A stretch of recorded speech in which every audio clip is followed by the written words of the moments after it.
And then he has a card that lets him go naked and he's off the board. So good. Yeah, you just go boom. Yeah, An takes him invisible off the man's board. gone, you have no option. And whenever you do that, everyone's like, well, what do I do now?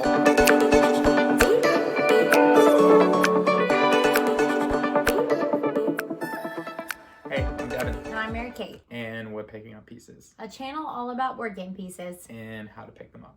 And today, we're going to be ranking all 37 of these Unmatched fighters.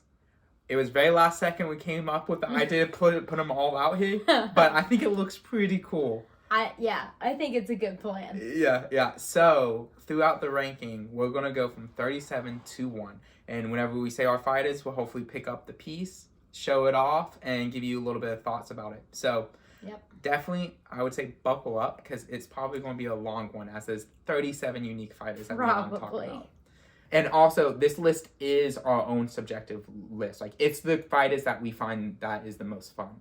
It's not necessarily fighters that we think are the best. Because there are definitely ones that are very competitive that are kind of mid-tier in our list. Yeah. Just because we think they can sometimes be a little boring. Yeah. And so, definitely not saying that our number one is going to be the best fighter, period. Like, A tier. Our fighters is just our favorite. Yeah. And we have our own individual lists because we don't have the same opinions. Yeah, for sure. And saying all that, I think it's probably actually time to get into the ranking. So 37 through 34 is just Buffy. I don't think May has played any of the Buffy characters. No. I've played as a couple of them. I haven't played as all of them. I played as a couple. But they do not appeal to us at all thematically.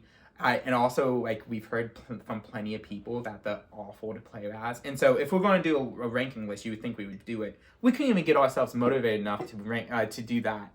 So, because we played all the rest of these, and we even went through and we replayed ones that we haven't played recently, and all that.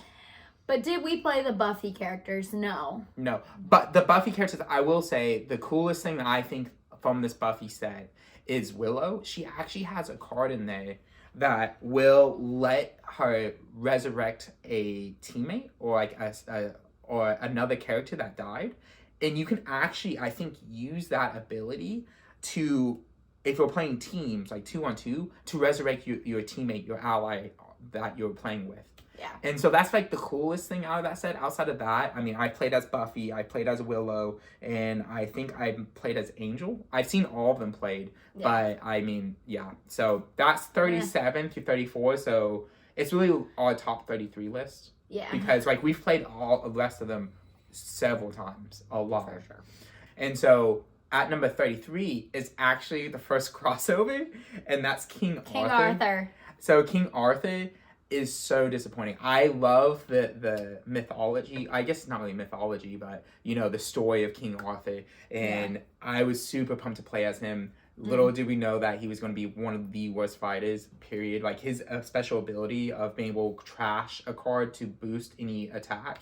But all his boost values are garbage. They're not great. And I mean, it's coming from the first list or the first, box, the first set. Yeah. And so you expect them to get better and better, and they do. And they get more unique as the boxes come out. And so it's just disappointing that King Arthur had to be the one that, is last place. But he does have a great sidekick in Merlin. Merlin is awesome. Love me some Merlin. I even started watching the Merlin TV show. A little bit. I didn't actually finish it. I watched like the first couple seasons because I was like, I started playing it, and I was like, man, I was like, I really want to watch something. What can I watch? And it just happened at the same time when it inspired me to watch the show.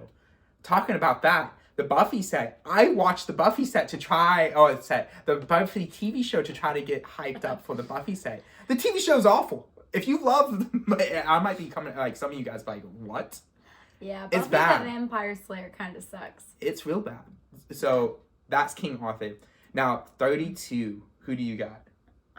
For 32, I have Moon Knight. Is it really Moon Knight? Yeah, it's really Moon Knight. Okay, I have Beowulf. So, I know Moon Knight is probably quite popular, but to be honest... And he's really fun. Yeah. Every time I play with him is terrible.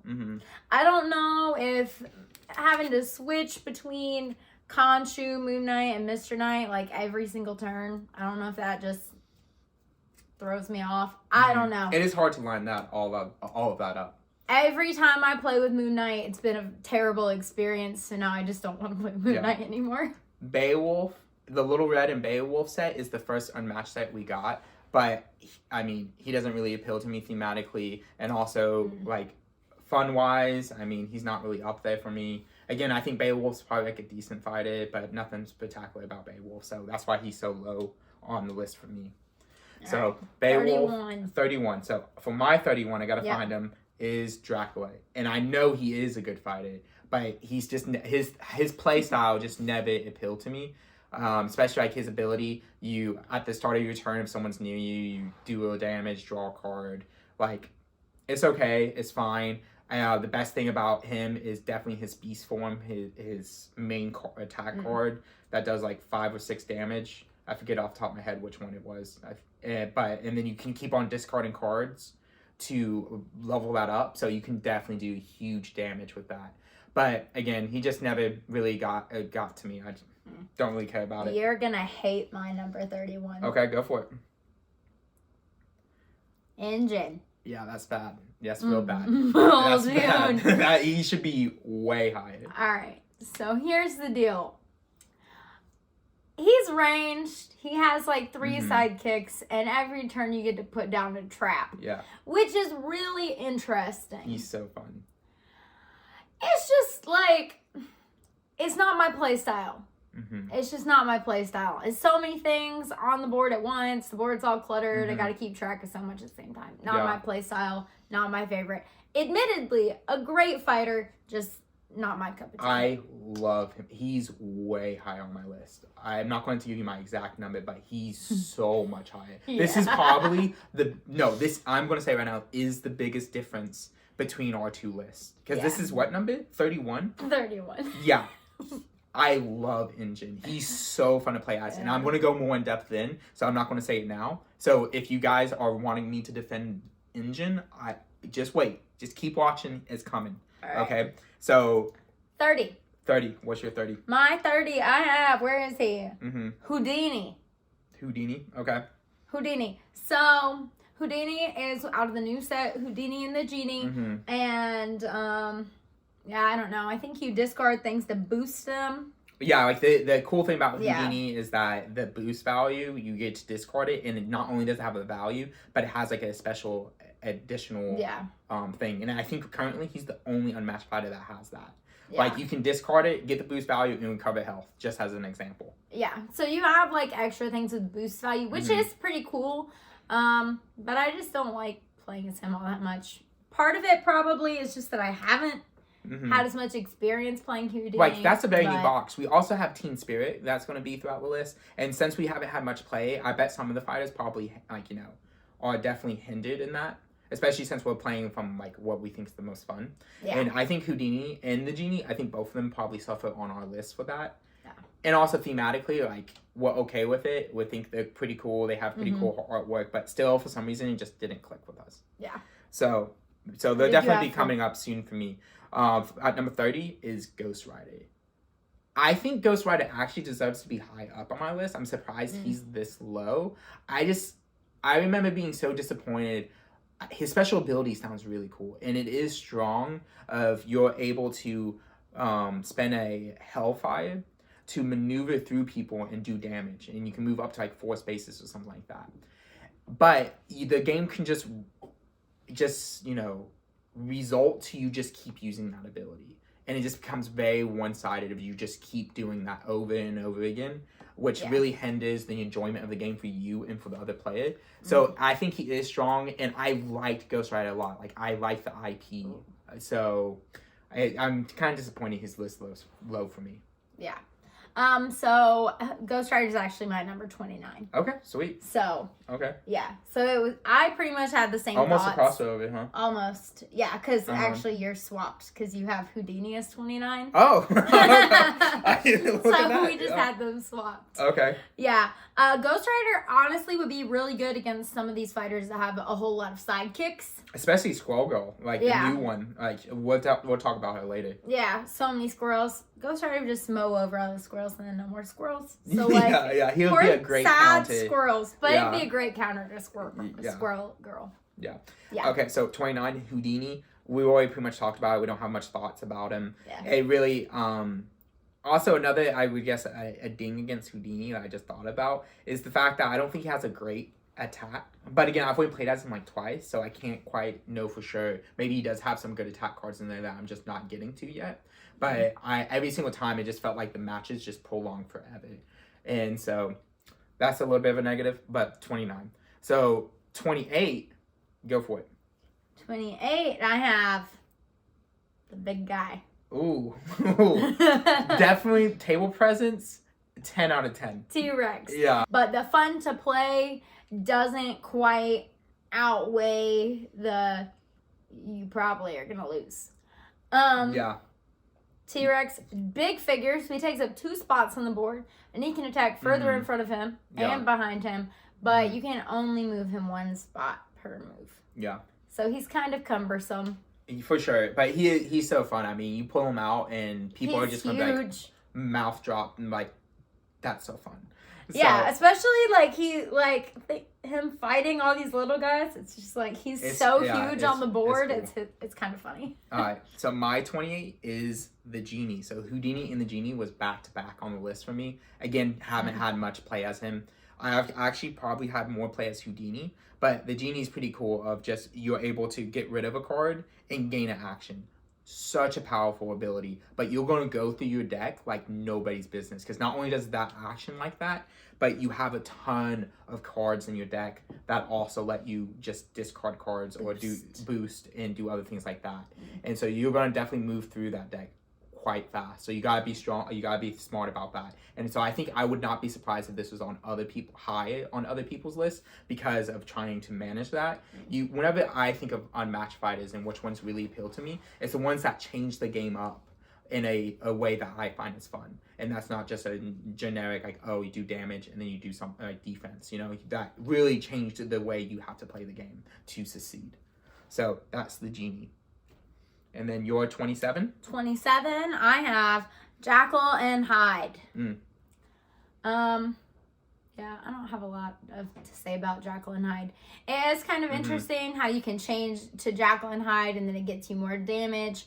But also you end up damaging yourself if you're maneuvering, and you choose at the beginning of every turn, which is interesting. Some of the other ones where you change kind of abilities dependent on the turn, you don't really have as much control over it. So that is pretty cool about Jackal and Hyde. Yeah, like Alice is pretty similar to that in some ways, right? Yeah. Like you're changing from big to small, Jackal and Hyde. Yeah. You're changing from Hyde to Jackal. Yeah. Yeah. But with this, since while you're Mr. Hyde, a lot of cards you can only play if you're Hyde, and some cards you can only play if you're Jackal. And so you are required to switch to use the different cards. Yeah. So it just kind of creates a different dynamic, which is interesting. And I like Jackal and Hyde a good bit. Like, he's way higher on my list than May Kate's. But I think I prefer Jekyll and Hyde, while May Kate prefers Alice in Wonderland. Yes. Like, because you both having that similar game, like, game feel. And I think Alice objectively is better, but Jekyll and Hyde appeals to me for some reasons, and I'll get to that later. All right. So, what's your 27? Is it my 27 already? Okay. Yeah. It's Dr. Statler. So the Jurassic Parks, I've seen them from an early age, but I still, even that for some reason I don't like the movies as much as other people. I do like the original one, and that's what these guys come from. But I didn't, it doesn't appeal to me as much. And so that's really the big reason why this hinders her and maybe even like T-Rex. It's just because the IP just doesn't appeal to me.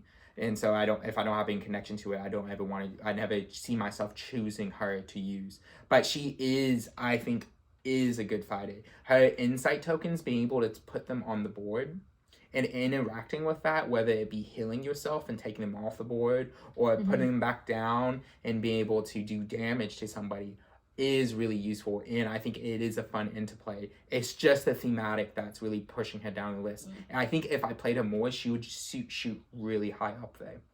And also, if you have the one with the Malcolm, Dr. Chris Goldblum, the minifigure that way he got sexy form. I mean, if I had that, top 10 for sure. So, that's 27 for me, 26 for you. All right, 26. Where is it? Is Bloody Mary. It's just really creepy, and I don't love the really creepy. I don't have a better reason for it to be at the bottom of my list other than all the cards are really creepy, and I would just rather not play a really creepy character. How about mechanically, how she works? So if you have exactly 3 cards, you get an extra action, which is so pretty cool. interesting. That's so cool. Just like, think also the thematics being interwoven with that. You look at the mirror, say Bloody Mary 3 times in the bathroom or wherever you're at, and then she appears. I mean, that's really cool. Everything in all of her cards are like sets and 3s. I'm saying too much because I'm gonna have talked about her later. I should be letting Kate go at it. That's all I had to say. So you can go on to your 26. And the creepiness of the artwork is so cool because not many other fighters are like creepy like that. You have some that are a little bit similar, but not like that. Yeah. All right, 26 for me is also T-Rex. I mean, he's really cool, really awesome, but I don't know why. I just don't care for that. I thought I was going to like playing as him way more, but I think May-Kate really hint at it.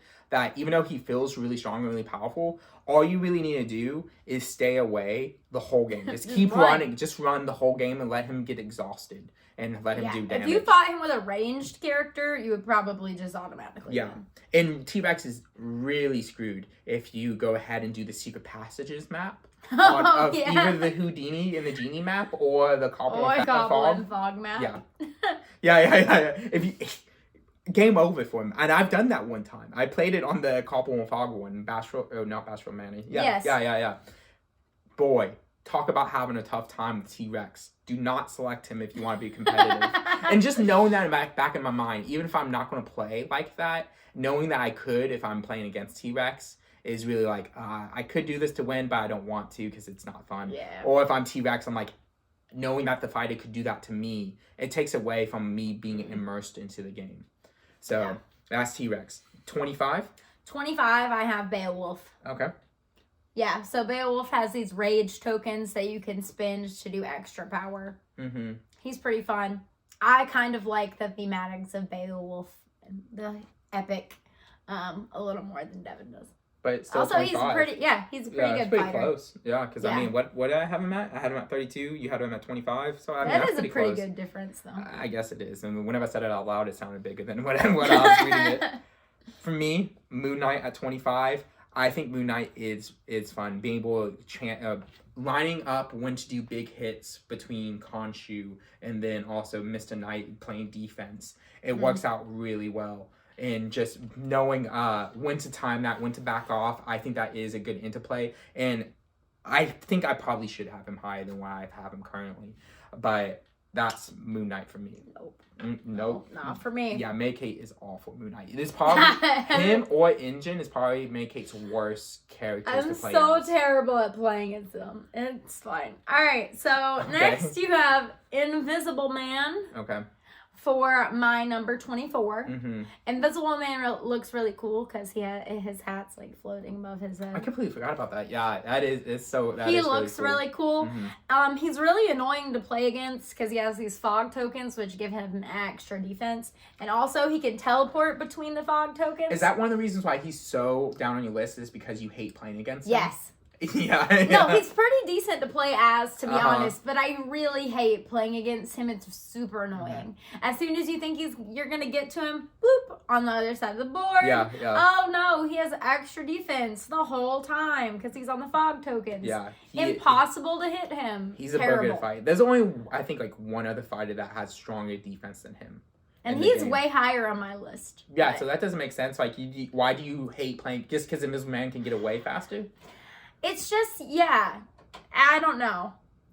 Maybe I should replay and play it again with Invisible Man. Maybe I should give Invisible Man another shot.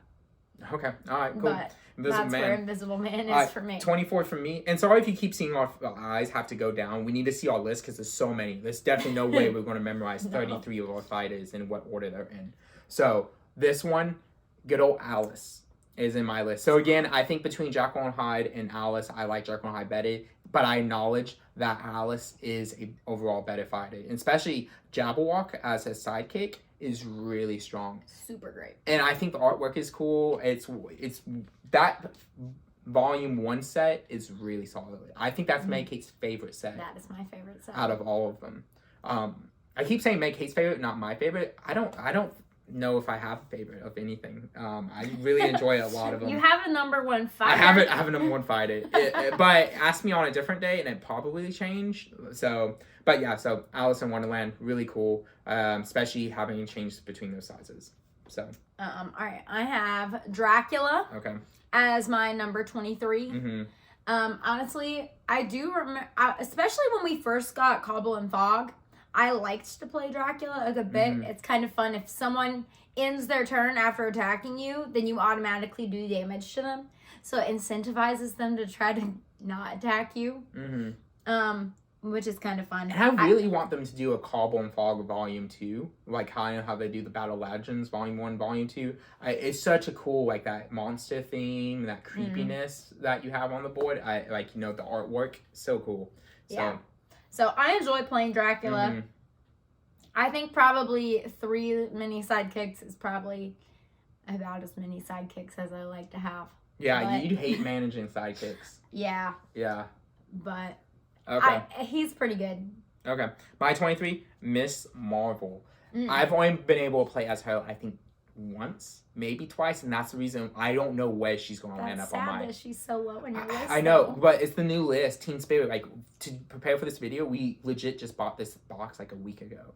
And she didn't stand out. I was more out of the box. She was the one I was most excited for. She has such a cool ability, though. Yeah, at the start of your turn, you move her 1 space, and then also you can tap 2 away. So I mean, she almost has like that.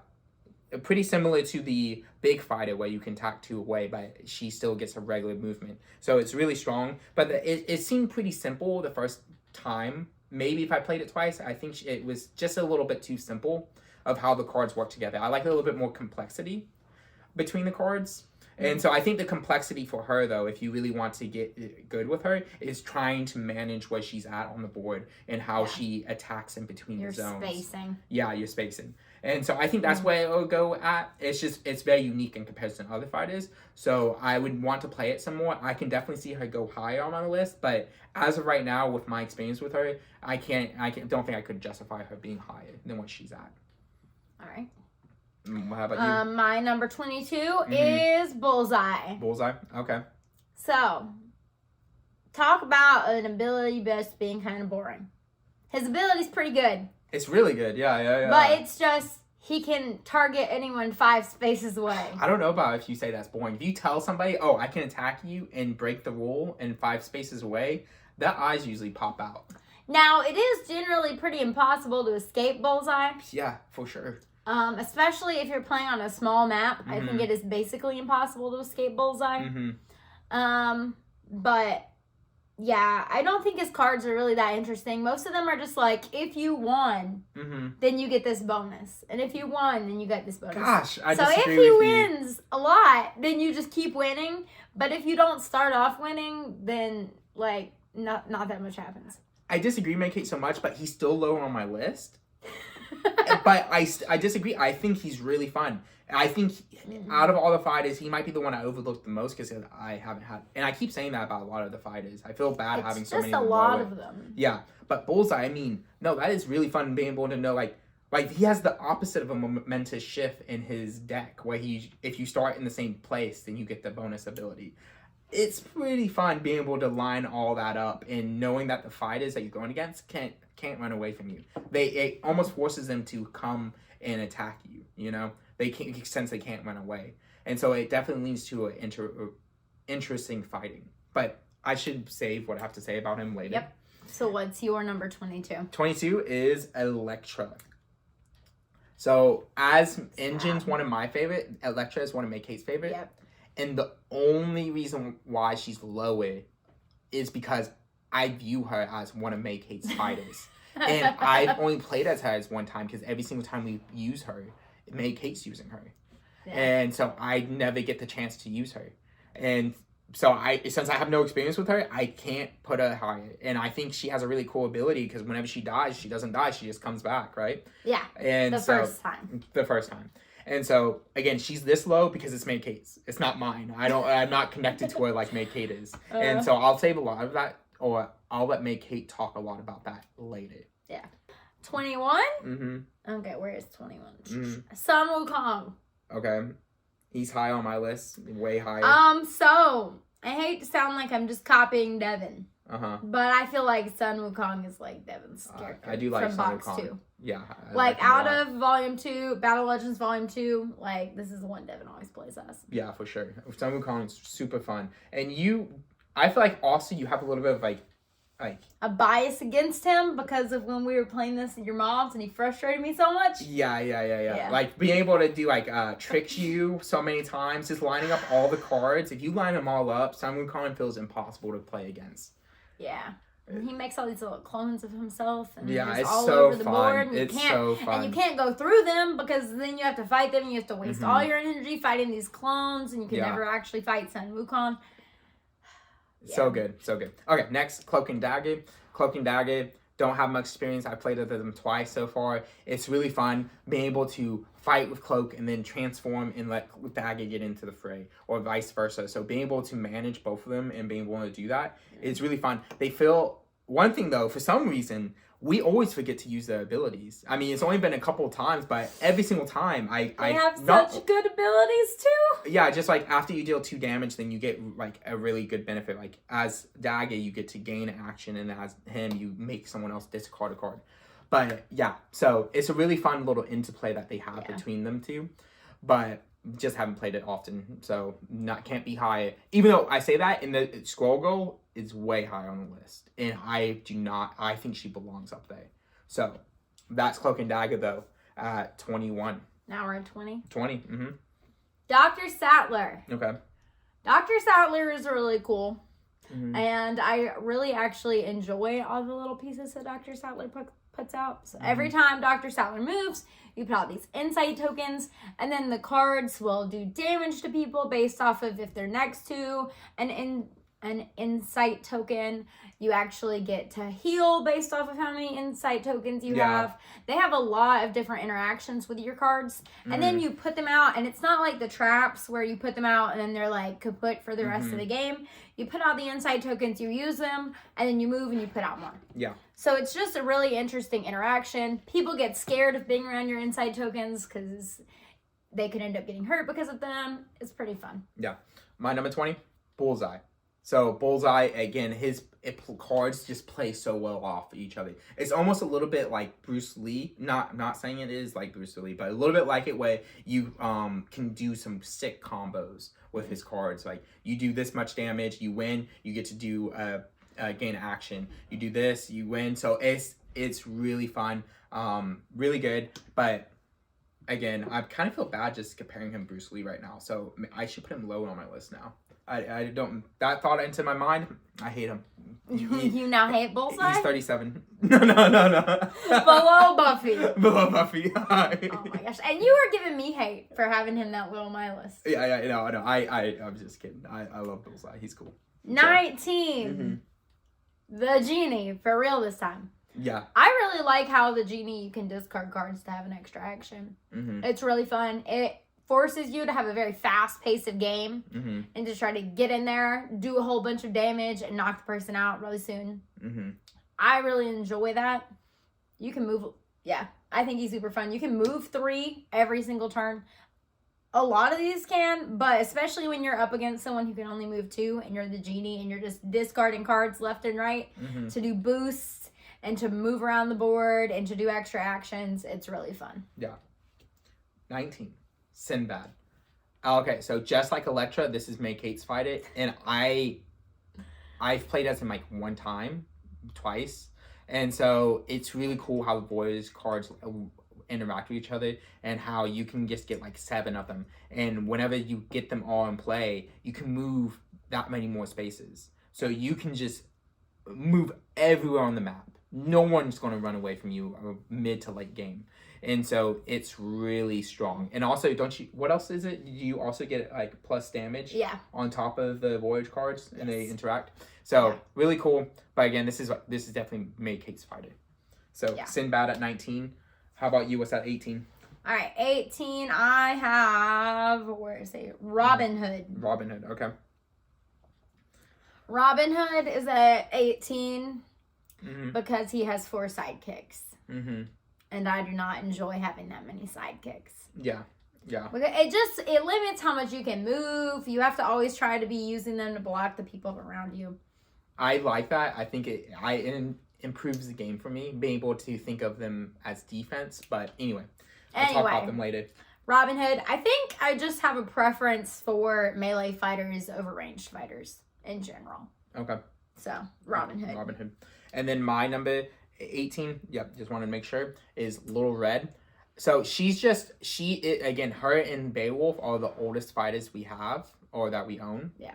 And so I think it's just over time, we've gotten so many other people that I don't play as her much anymore, because the interaction between lining up the symbols on her cards, definitely fun, definitely adds complexity to the game, which I enjoy. But again, I just don't play as her anymore. I always pick someone else over her.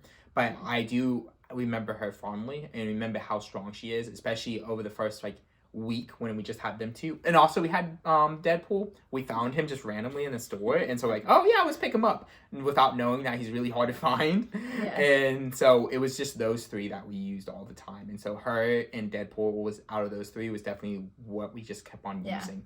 And so I'm fond of her, but I just don't use her much anymore. So that's the Little Red. Little Red.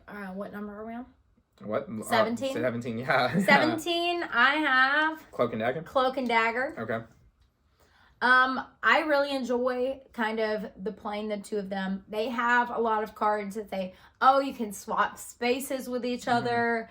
Or if you attacked with Cloak, now put the person you attacked, send them down to be adjacent to Dagger, and you get to do another attack.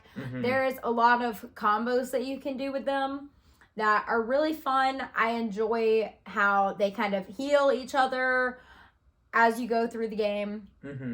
Yeah, I really like the dynamic of having the 2 fighters that you control both of.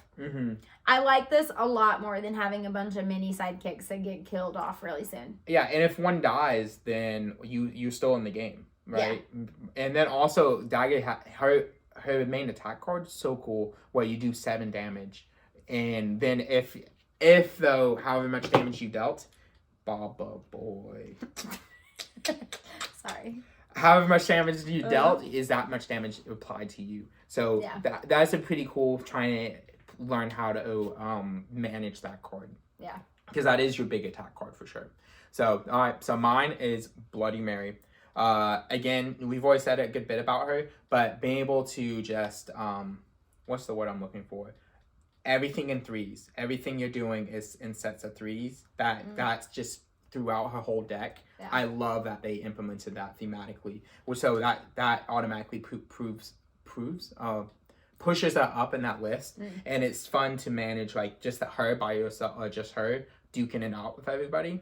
It's really fun. And then her having that volume 2 card where you do an action and then you get another attack. So you get attack, have another attack, and hers is refraction, right? Or something like that, where you deal it back to them. Super fun. So definitely Bloody Mary. All right. Next, I have Achilles. Okay. At what number? Who is right 16? Here at number 16. Okay. So Achilles has a lot of high attack cards. Yeah. He's melee. He has his sidekick, Patroclus. And basically you have cards where if Patroclus is alive, you get to do more damage or more actions. And then once Patroclus, your sidekick, dies, he's on steroids. Achilles gets super mad and does 2 more damage against everybody. He messes them up. He's really super fun to play with. I like Achilles a lot. Yeah. Achilles. So mine, also from Volume 2, is Yanenga. So for the longest time, I didn't want to play as Yanenga, and this sounds dumb because I knew how good she was, And I felt like I felt like she's one of the best, if not the best fighter in the game, just all around balance wise. And so I never wanted her to be like my favorite fighter. Again, this sounds super dumb and super superficial, and it is. But so I just always kind of had a mental block in my mind of like, oh, she's the best. And I don't want to just always use the best, you know? But her card interaction or her power where she gets damage and then you're able to put them on the sidekick, great. It's so good. So that's Yananga. Next 15, I have Daredevil. Oh, I love me some Daredevil. Daredevil is pretty cool. You have way fewer cards in your deck. So you're always running out of cards, but then he has cards that let you get cards back in your hand from your discard pile. So you're always kind of running out of steam and trying to hold on. Yeah. Which makes Daredevil pretty fun. But I generally plays Elektra and Devin generally plays as Daredevil. I love Daredevil. And he only has, again, only 22 cards in his deck. Which and Elektra has less cards as well. But it feels, but whenever you die as Elektra, you get him right back. And then with Daredevil, you have to manage that. So I'll say more on Daredevil later. And so with mine is now 15, Jekyll and Hyde. Jekyll and Hyde of Cobble and Fog, he's awesome. Like, he has one of my favorite cards in the whole game, Forever Hyde. And a lot of it is that smile on that artwork, on that picture. For some reason, just like, I was like, man, that's awesome. Like, it's so BA. Like, it just, whenever you play it down, you feel so strong, you feel so powerful, because it does like 5 damage, and then you can just discard cards. For every Jackal card you discard, you get like +2 attack damage on it. And so you play it down, you just like, you have to line it up, make sure the other person doesn't have a feint, or you're scared that the other person has a feint. It leads to a really high like tension moment in the game that is, you know, almost unrivaled in other characters that I think results in that. And so he can't be high on my list because he's not great. Like, he definitely is easy to lose that Jekyll and Hyde for sure. So, but that's Jekyll and Hyde for me. All right, so my number 14 is Miss Marvel. I think Miss Marvel's ability is really cool.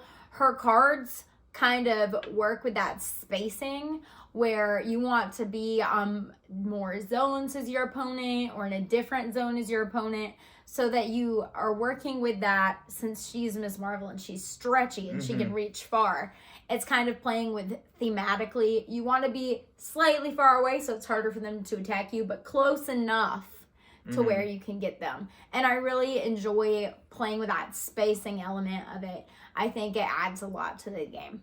Okay. Mine? Yep. Next one is Medusa. So Medusa, this is one May-Kate plays way more than me, but every time I get to play her, it's really fun. Her ability is so strong. Anyone in your zone at the start of your turn, you could deal 1 damage, so it's just automatic pinging them for 1 damage. And so you can just get them down, and then you have the Harpies, really useful sidekicks you can use as meat shields, or you're able to, you know, use them more effectively with their cards. And so Medusa, really fun. I know May-Kate's going to talk more about her later, so I'll leave it for May-Kate. All right. Now for number 13, I have Yananga. She is super strong. What's interesting is she has 2 little sidekicks, but both of them have 2 life instead of only 1 life. I forgot to mention that, And so she's the only character in the game who has the sidekicks who have multiple sidekicks, but they have more than 1 life, which is pretty interesting. They're all ranged, so you can kind of spread out and be able to hit a large portion of the board, which is pretty cool. Yeah. So I enjoy playing as Yananga. She's really strong. So why with her do you like her more? Because I know you said earlier that you like melee fighters more. Yeah. What about her do you like that pushes up higher? She's easy to win with. Okay. Okay. We said it's the most fun to play. Sometimes most winningest improves your enjoyment of the game. More winning, more fun. Number is this 13? Yeah, number 13 for me, Invisible Man. Invisible Man is just really, it is fun, like how much it adds so much complexity to the game and how complicated it is to move between the fog tokens, lining that up so you're not defenseless and you can maximize that. So it's about really outlasting your opponent because you don't have many good attack cards in that deck. You have like one. Is it two? I think it's two 5 attack cards, and that's 5 damage cards, and that's your best you got. So you definitely need to line that up more. And then he has a card that lets him go naked, and he's off the board. So good. Yeah, you just go boop. Yeah, and Invisible Man's gone. You have no option. And whenever you do that, everyone's like, "Well, what do I do now?" So, it's so annoying because if you have a lot of cards in your hand, you have to maneuver both times. And you end up with more cards. You have to discard. Oh my gosh. Good time. So that's Invisible Man. All right. For 13. So 12. Mm-hmm. I have, where is he? Bruce Lee. That's at 12. That's at 12. Oh my goodness. Right outside my top 10. I know. Oh my goodness. He should be in the top 10. He is really good. And to be honest, love him. I probably, looking at my list, he should be up 1. I should have put him as 11 because I think I like playing as him more than I like as my 11. But in hindsight. Oh gosh, he's so good. But Bruce Lee is really great, and Devin's probably going to talk about him for a very long time later, so I'll let him do that. I love Bruce Lee so much. All right, my number 11 is it number 11 or number 12? No, it's number 12. Did you skip? Oh, no, that was number 12. You just said number 11 because you were comparing him. That's right. My number 12, Bigfoot. He's really simple, and that's why he's probably so low on my list. It's just he's simple. He has great defense, great attack cards. I mean, bigger than life, right? And so he hits like a truck, and it takes a lot to kill him. So he's great. I like a little bit more complexity when it comes to my fighters, and so Bigfoot, that pushes him a little bit lower. But if you want to win and you're new to the game, pick Bigfoot. That's always who I suggest to new fighters, because you can get competitive right out the gate, and it's easy to understand his cards. I mean, he has like one of the best feint cards in the deck, where it's just imagination. And the artwork is amazing for his cards. And so, Bigfoot for sure. Great fighter. All right, number 11. Mm-hmm. Alice.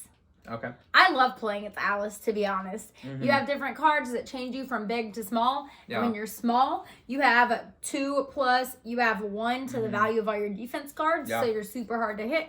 And when you're big, you add 2 to all your attack cards.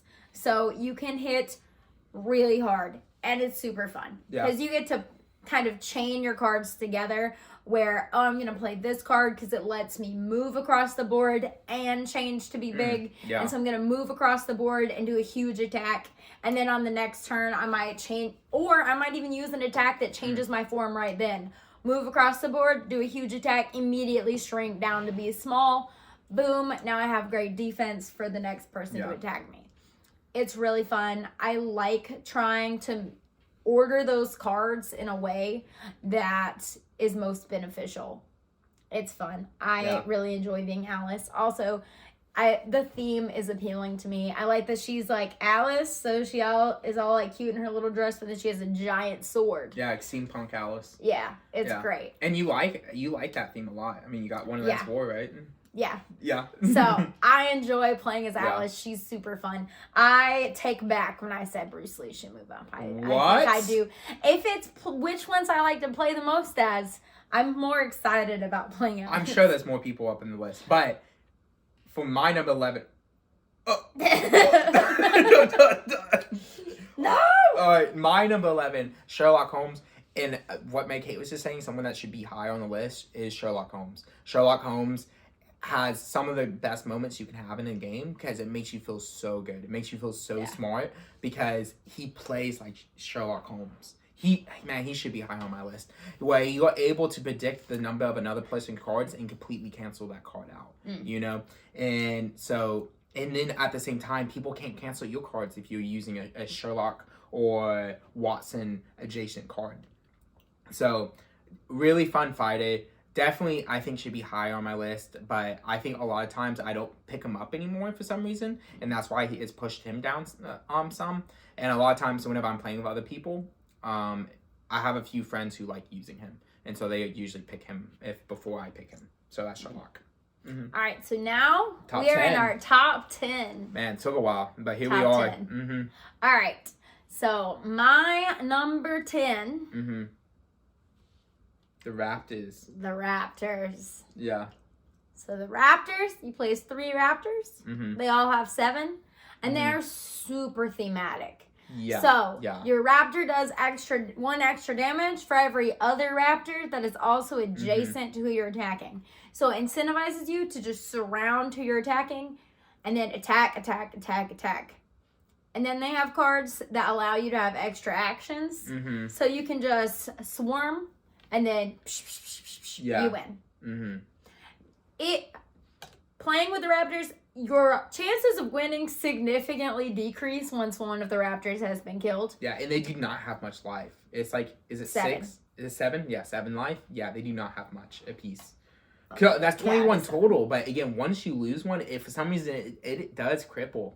It cripples you. But super fun. And then you get to kind of control the whole board where everyone is because you're 3 whole people. Yeah. Which is fun. My number 10, Luke Cage.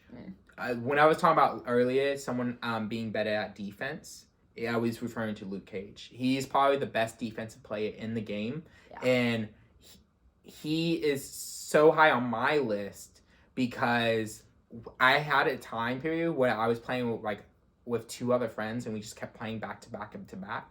And we did that multiple different days. And they just kept on coming after me and not letting me win. The only way I had a chance to win is if I was Luke Cage because I needed all the defense possible in order to outlast them and not waste every single one of my cards because he gets 2 less damage from combat damage. And that's regardless of if you play a card down or not. He is a tank. He can take the punches and he keeps going. And he has some of the best cards in the game. Like he has almost like a super feint, right? Where if you win the combat with this feint, that's a 2. It becomes a 4. I forget how it works out a lot. I wish I had the card in front of me. Some of you guys, I know there's a big Unmatched community.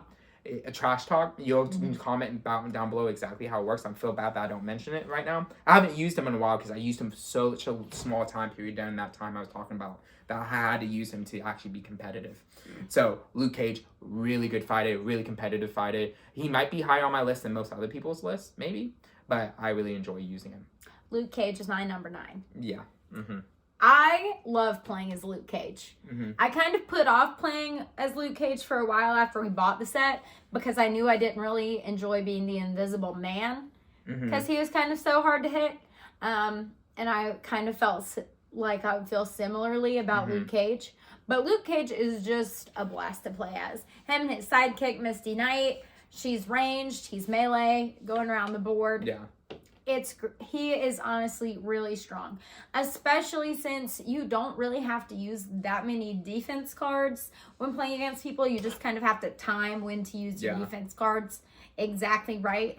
Luke Cage is you feel pretty unstoppable. Yeah. My number 9 is the Raptors. We just referred to them a minute ago. I won't say much more about them. They are such a thematic fighter. It feels like you are actually Raptors tearing apart your opponent, and so that pushes them way high up on my list. If a card makes you feel like what you're doing, it is great, and also it's a lot of fun. Whenever they enter a game, regardless of who you're playing against, they're like, "Oh crap, I'm going to get killed." So that's the Raptors at my number 9. All right, number 8. That's where we are, right? Yep, number 8. Who's your number 8? My number 8 is Deadpool. Mm-hmm. Deadpool is hysterical to play as. So fun. He is hilarious. Every single card is different in this deck. There is not a single repeat. So it makes it really difficult to strategize when playing Deadpool. You just kind of have to go in there and attack everyone as much as possible because Deadpool only has 10 life, but he gets a life back every time you attack. So your job is just attack with all the attack cards.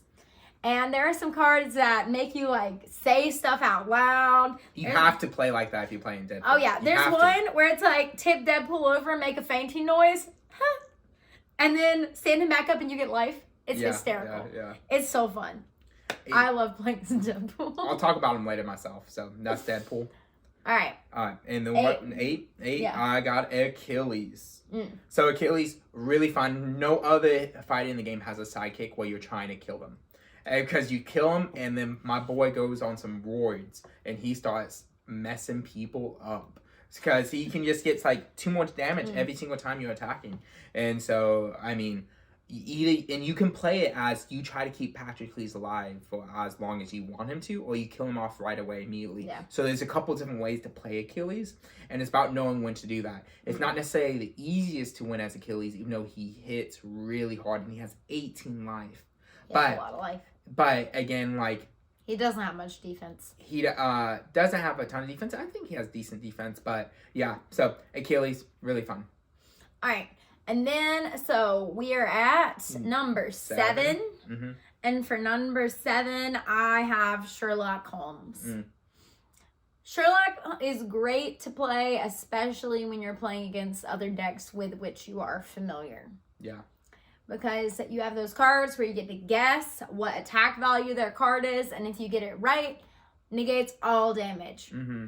And so they're really fun. Also, people not being able to cancel all your effects is pretty fantastic, especially when playing against someone who's very good at timing their feint cards, which seems to happen a lot. I'm pretty good at that. I guess I give away some kind of signal when I'm playing of like, ooh, I have a good card. Because then Devin always plays a feint card. And I'm like, no. Yeah. Sherlock negates that. Also, Watson is a fantastic sidekick. He has 8 health. So he pretty much sticks around the whole game, and he's ranged. So you have Watson, who's ranged, and Sherlock, who's melee. Yeah, and he's Watson so strong. Has a few cards that actually heal Sherlock and give him more health. So it's great. I also just love the theme. I like Sherlock Holmes, so I like to play as Sherlock Holmes. Okay, cool. All right, so my number 7 is Robin Hood. So I really enjoy with Robin Hood managing the merry men or the outlaws. We know which, it's actually merry men, that's what it should be. But so managing them as body shields, because Robin Hood does not have many good defense cards in his deck. He has very little. And so you're having to use them constantly, just throwing them at people. Just picture Robin Hood picking up the outlaws and just throwing them in order so he doesn't get hit. That's what you're doing all game, and for some reason that really appeals to me. I don't know why. That sounds wrong. I don't know why. I love to throw my sidekicks under the bus to protect myself. Yeah. I mean, one of my favorite fighters that I'll talk about later in my top 3. It's the same way where I'm just like throwing people out at them, and so I really enjoy it. It's really fun. So Robin Hood. All right, number 6. Bigfoot. Bigfoot has one of the best minifigures in my opinion. Yes, yeah, for sure. He looks fantastic. But also, he's really fun to play as. You are a giant Bigfoot running around the board, trying to retreat back into your own zone so you can get to draw more cards. He does loads of damage. His cards are all beautiful. They look amazing. It's just fun. The jackalope is super helpful. Running through people, doing damage, and running out. I really enjoy playing as Bigfoot. I like the kind of mythology around Bigfoot. Okay. You sound like a Bigfoot hunter now. I'm not a Bigfoot hunter. I mean, that's what you make yourself out to be. I don't really think Bigfoots are real. What? Okay, yeah. But I like listening to people who think Bigfoots are real. So I like playing as Bigfoot. So my number, is it 6? Yeah, 6, Deadpool. You are not going to be competitive with him. He's my least competitive fighter that I have this high up. But so fun, so good. Just like it's really just trying to outlive and at the same time bring so many laughs to the table. Yeah. Like playing Unmatched, you're not going to laugh more than when you play Deadpool. And so that catapults him to my list. Because I've played this game so much. I'm not lying whenever I say I've played this at least 100 times. And so at a point, it becomes why I'm not looking to win necessarily. I'm just looking to have a fun time most of the time. Every now and then, of course, you always want to win, and I always look to win. I'm a very competitive player, so don't hear me wrong about that. I love winning, and I love being competitive. But Deadpool, if you want something, just change it up, just something different, he's great to do that with. And I mean, he has one of the best abilities all game. After you fight an opponent named Logan, you do an extra 5 damage every single time. And you have to play like that. I just haven't played against someone named Logan yet. Oh, Devin has been known. There's this one card that's like you get extra points if this card's not in a card sleeve. Devin has been known to take the card out of the card sleeve while it's in his hand. She says I've been known to do that. I've done that one time. I did that one time. So, yeah. Which is a bit much, I must say. And or go seek out a banana or something. I have done that multiple times. Yeah, because you have a card that if you have food on the table, you get like an extra 3 damage on that card.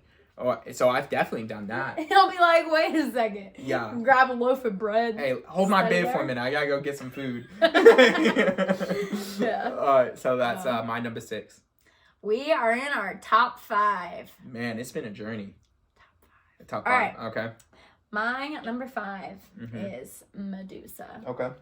Now, Medusa is really fun to play as, and she has these fantastic cards in her hand that are always keeping people guessing. How did I forget to mention that earlier? Yeah, go for it. So Medusa has these 4 cards called the Gaze of Stone. So good. And the Gaze of Stone, it only does 2 damage. But if you win on the 2 damage, right, it does 8 additional damage.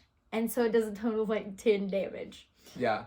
And it is just fantastic. It's so good. Especially you get someone who just, I don't know, for any reason doesn't have it. Or you're playing on the Hanging Gardens map from Volume 2, where you have that 1+ advantage from the height difference. And it's just like, they don't see it coming. Yeah. They never see it coming. Not never, but yeah, I get your point. It's great. It is really good. Also, Medusa's just really strong. She's ranged. She has her little sidekicks. Yeah, she's a great fighter. Who are moving around the board, being melee. And you get to do that extra damage to a single person in your zone at the beginning of every turn. Yeah. Which is just all around. She's a very competitive fighter, and I enjoy like Greek mythology. So Medusa's pretty cool. And I would say that Deadpool also, he has the same card because he just took it and copied it. So it's pretty fun to play as Deadpool because you can do the same thing. And I've had it happen before. We were playing teams and I got killed right out the gate because I just didn't have any defense cards in my hand. Yeah. And I got that played on me. And so we were playing teams. I think I said that. Yeah. But my teammate was just by himself, and I was playing as Luke Cage, and that happened to me. And I had so it's just me as Misty Knight and my teammate, and we ended up winning that mug.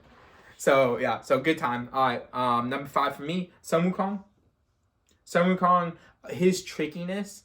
There's no other card that's really a player or a match fighter that does as much tricks as Sun Wukong. That you're just like, do this and then sleight of hand. You're constantly doing that all game. The only other fighter that might play that has a little bit of play like that is Deadpool.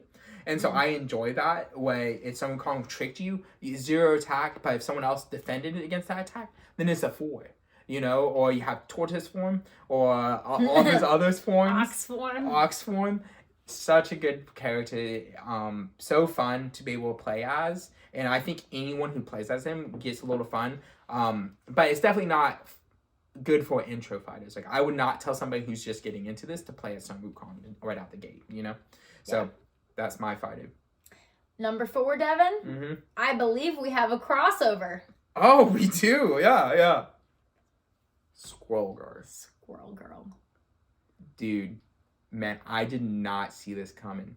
Like, she is so fun. Like, being able to put out all the scrolls, it feels so overwhelming for everyone else. They're so tiny, and you can move through them. And other people can move through them. You can pile them all up into 4 on one spot. Outside of Deadpool, she brings the most laughs and just like more like, what the heck are you doing? It's hysterical. It is You're so standing good. there on your spot, and all of a sudden you're just surrounded by squirrels on all sides. Like, oh no, I can't escape. I've played as 3 or 4 times now, and she deserves to be this high up. Like, not only is she fun, just a heck of fun, she is really strong. Like, she belongs this high up. I'm not saying she's the best fighter, but she's in, I think, near that top tier list. Yeah. But of course, I mean, she does have some other fighters that are weaker, I would say, than her that can be like a nemesis, like whether it be Ghost Rider or maybe even Dracula. They can definitely like just if they're able to take off those squirrels, then it really hinders Squirrel Girl. Yeah, but it's just like the first time we played with Squirrel Girl, there was like a moment I was like, I gotta take a picture of this because it was just so funny. Yeah. And she's standing on like a mountain of squirrels with squirrels all around, and it's just like, this is great. And talk about thematic. Whenever she has 8 squirrels and one of her squirrels is like her main sidekick from the comic book, and it has a bow on her to identify her that squirrel. And then also on the cards, she has like those like little sayings on the bottom of the cards. That's none of the other fighters in the game have that. And there's that one card where it's like the squirrels are making a conspiracy. Yeah, Network of Spies. One of my favorite artworks in the whole game. Oh gosh, it's great. I could see her get into my top 3, and then maybe like contend for that number 1 spot. Yeah. It's just I've only played as her like a few times, but I don't see her moving down the list at all. But again, I mean, you could say it's overreaction since she's so new, but. All of her other new fighters are a bit lower. Yeah, all of the other ones are lower. She just stood out so much. You guys, I would say, have to get Teen Spirit just for her. She's worth it if you're really into Unmatched. She's so good. So that was number 4, and that was a crossover. Yep. So now we're at number 3. Mm-hmm. And my number 3 is Electra. Mm-hmm. I love playing as Electra. Yeah. So Electra has 4 hand minions. Mm-hmm. And as we all know, I do not like the little sidekicks. But... She has a lot. And she has a lot. But they have a unique purpose. Mm-hmm. Whereas Electra has these defense cards where when someone attacks Electra, you just go, whoop, immediately you swap spots with the hand. So and now the hand is the defender. And it's just like, oh, you're trying to attack me? No, I'm not so here. Annoying. You're attacking the hand. It's so annoying. And I'm just on the other side of the board now. And it's great. And there's some things where you're playing your cards, you got to time them right. Because you have some really powerful cards that before you resurrect, actually do damage to Electra. So you want to look at how much health do I have? Because ideally, you want to play that card and then you take yourself out with that card and go off the board and wait for a turn and then come back at full power with all your discards shuffled back into your deck. And so she's fun to strategize with. I like that balance of you have fewer cards, but you get to shuffle your discard back into your deck after you die the first time. You come back as Electra Resurrected. You have more health. You have special abilities. They're marked as like a red hand on all your cards. I love playing as Electra. It's really fun. Yeah, like you were talking about how annoying it is to play against Invisible Man. That's how Electra is for me. And you probably got that since I said that 4 times already. But yeah, she... I do not like playing against her. From the same box, my number 3, Daredevil. My top 3, I can see any of them interchanging with each other to be the number 1. But Daredevil, I played with him so much in one time period just because of how fun he is. Yeah. He's the only person that has an endless deck out of all of these.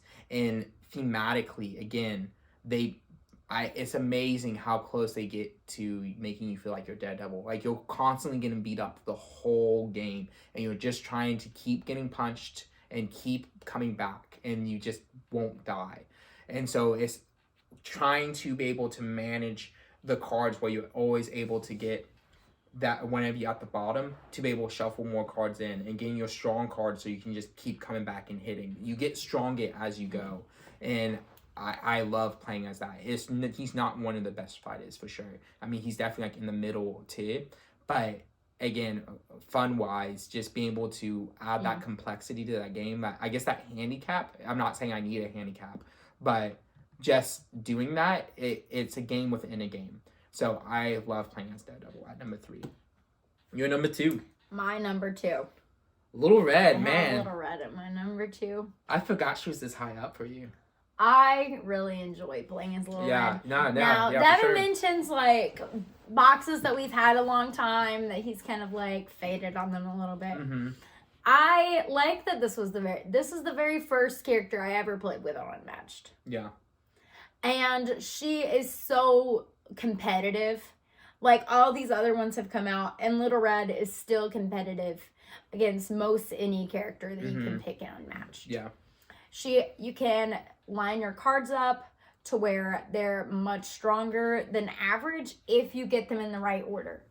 I think I'm seeing a theme. I like playing as characters where it's a lot of hand management, with looking at your hand, seeing the cards you have, what order you play them in, to where you can kind of string some combos together.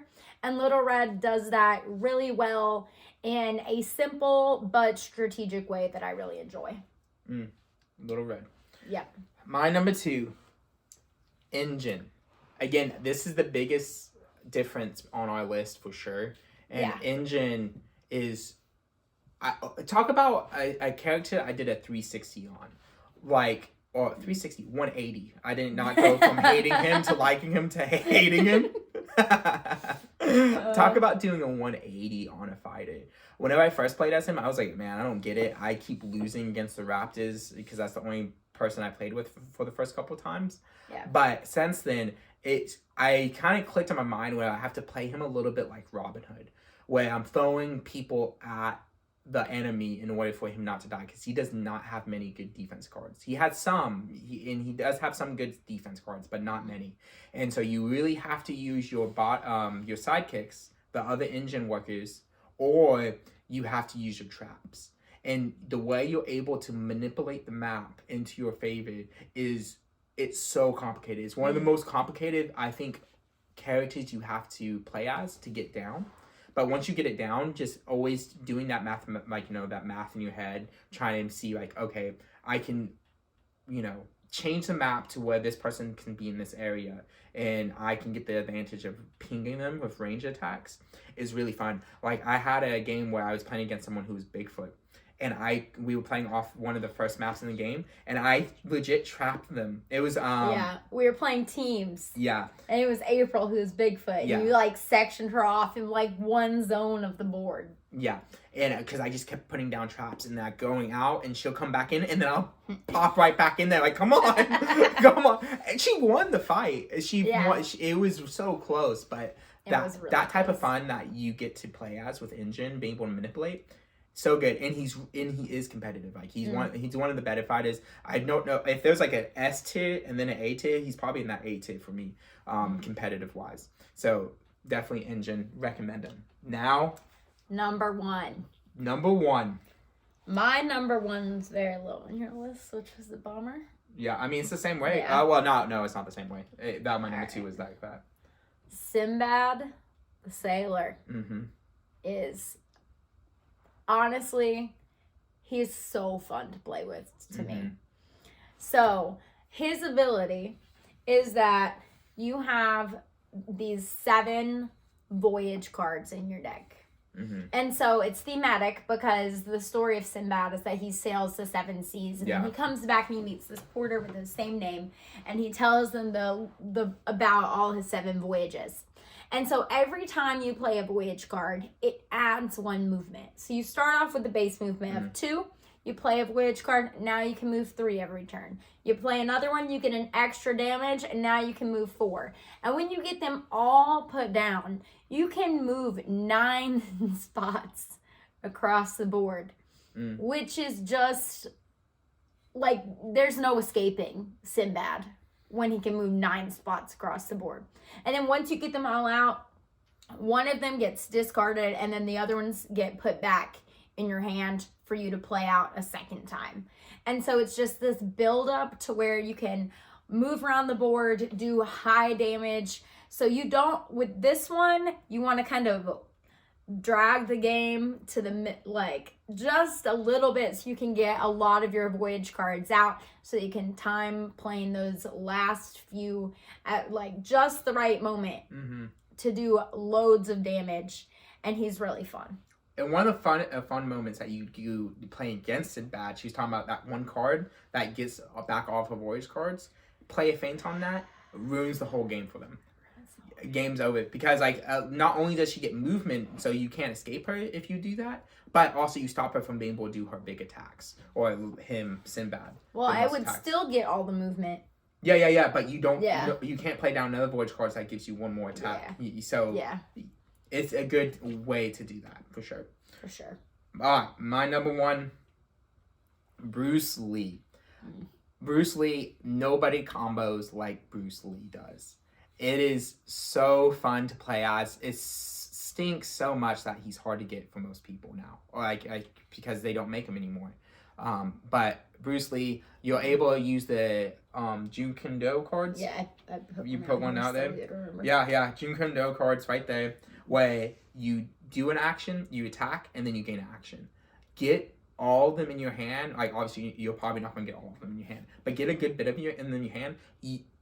The quickest way to end a game. You can end the game if you guys get the right cards right from the beginning. You can end the game within the first couple of rounds, with the first couple of turns. And not many other fighters, I think, even have that ability to do that like he does. And so he has 3 movement. It's just him, 14 life. I would say he's, again, not the most competitive. He's in the middle of the, mid tier, because it's so dependent on you getting those cards the way you play those cards, because it's very, like, if someone plays out a feint, it can ruin you. But if you're able to line it up just right, where the person doesn't have many cards in their hand, and you're able to go off on them, it's so good. You're so fun. You're done for it. It's so powerful, and it leads to a good bit of laughter whenever you're able to kill somebody like that. So Bruce Lee definitely has a soft spot. It makes me emotional talking about it. I love me some Bruce Lee. I love me some Bruce Lee. So that is our ranking of all 37 Unmatched fighters. And this has probably been a very long time. Yeah, it had to be. So hopefully, if you guys sticked around to the end, just comment below what your guys' list is. Maybe subscribe. We appreciate, but more importantly, we do appreciate all of you guys. And if we have the chance, we would love to play board games with every single one of you. So until next time, guys, bye. Bye. Yeah. And also, shout out for Restoration Games. They have the best customer service team. So we kind of alluded to this in our collection video. So if you have a defect with one of your minifigures, you can send them some pictures of it, and they'll send you a new one. So our old Little Red had a defect in it, and so we sent in for a new one. And they mailed us the new one. Well, so the package, it came in the mail and I knew what it was, and it was gonna be a Little Red.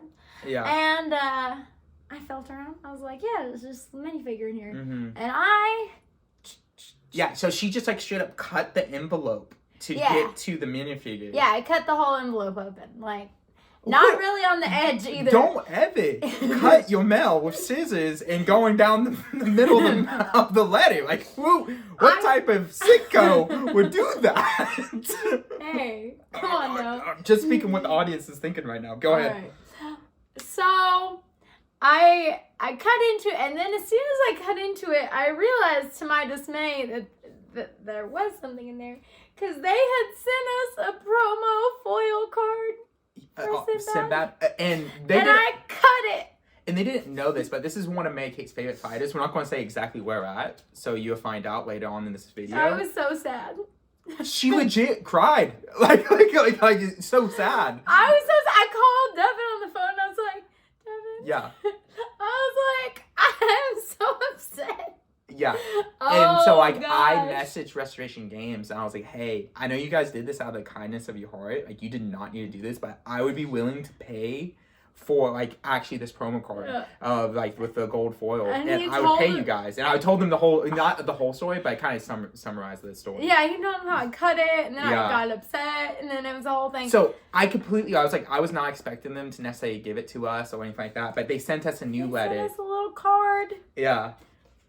And they sent us a whole new promo card. Yeah, of it. And also in the letter, she like it said "Don't cut" on the outside. Yeah. And then a little drawing of scissors. Yeah.